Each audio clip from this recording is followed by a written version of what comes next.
kia nó ata tuổi nó ra nó ata sắp tới nè xem mà sai sẽ nó do của ta đấy như của sẽ cho chén à.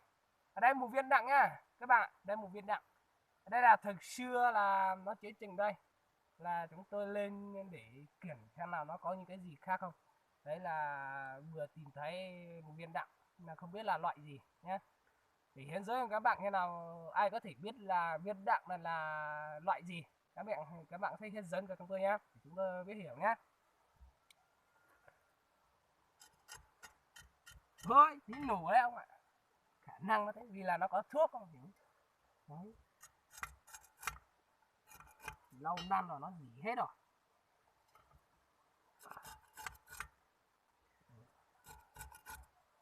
Nhông nó không phải nhông, xác nó không phải xác.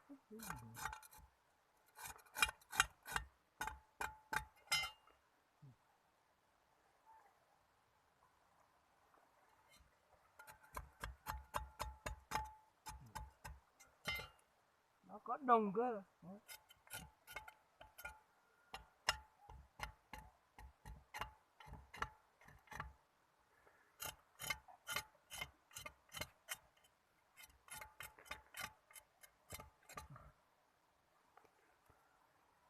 Lên cái này nước không có nhé, nhưng mà cũng có thể lấy ít nước để rửa để không biết được.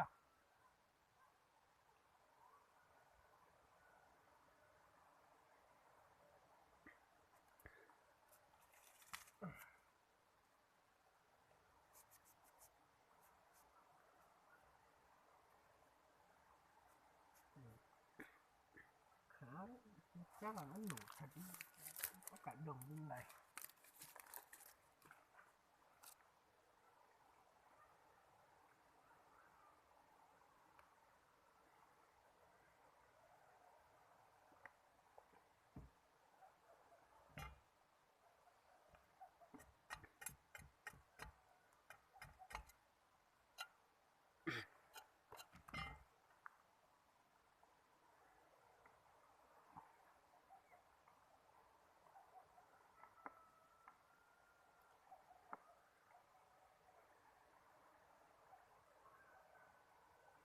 Cho nó là dây nó mạng nó chứ.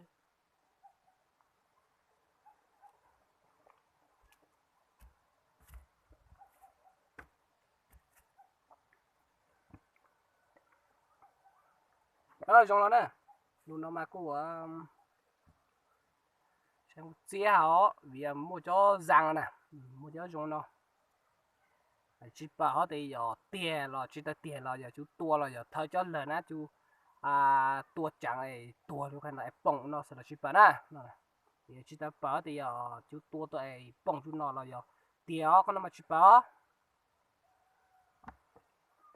Rồi sàn chứ.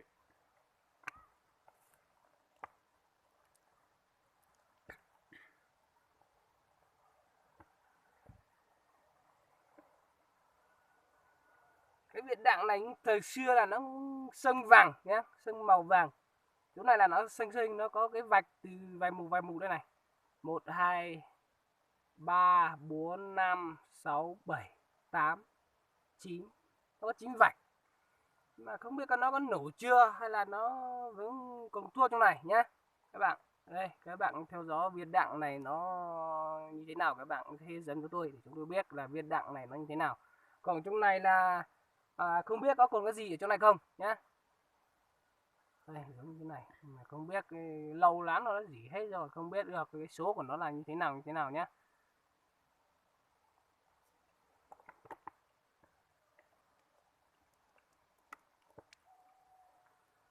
Rồi cái này mang về để cất để làm kỷ niệm nhá.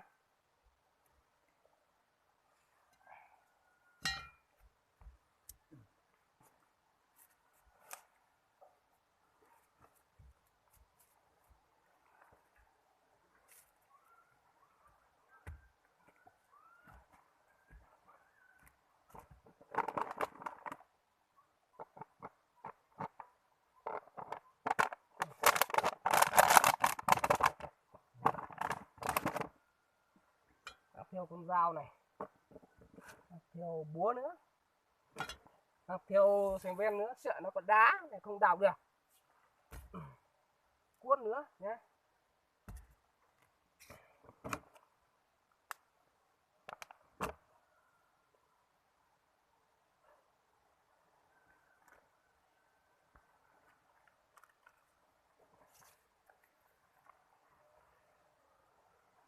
Đây, sắp tối rồi, về. Và chúng tôi sẽ quay sang bên này vì là cái đỉnh này nó cao. Đấy, ngày xưa nó với chiến tranh về cái đỉnh vì là nó cao. Ví dụ là có bọ gì nhỉ? Bọ Mí. Mí, không phải Mí đâu, bọ kẻ tục mình ấy, mình so được và mới nhìn thấy. Đấy.